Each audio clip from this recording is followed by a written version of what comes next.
Body thanks, welcome to the bush. Guys, I woke up this morning and I just looked at my trokkie here and all of a sudden I discovered it looks a little bit kalgat, naked. Can you see that?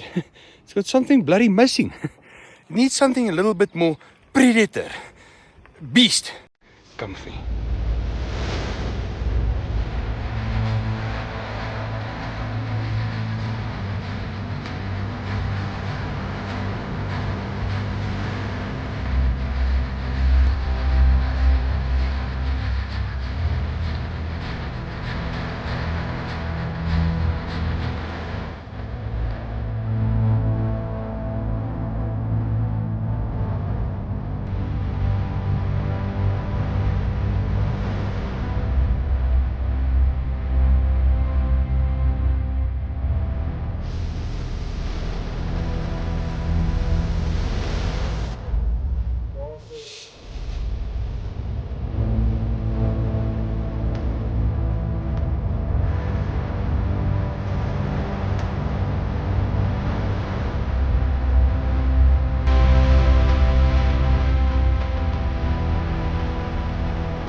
Just look how bloody beautiful that are, ne?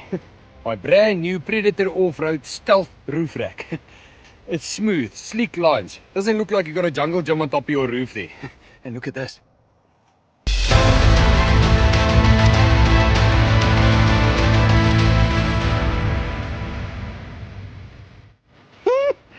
Bloody fancy, hey? Pop-up bar light. Now, Predator Off-Road don't just manufacture high-quality roof racks. They do all the accessories that go along with it. And to assemble these units, they use stainless steel bolts and nuts right through. Yeah, so next time before you go out on your overlanding trippy over there, get yourself a stealth roof rack. Don't get one of those jungle gyms, chum. It looks tepid. Predator Off-Road. Bloody amazing.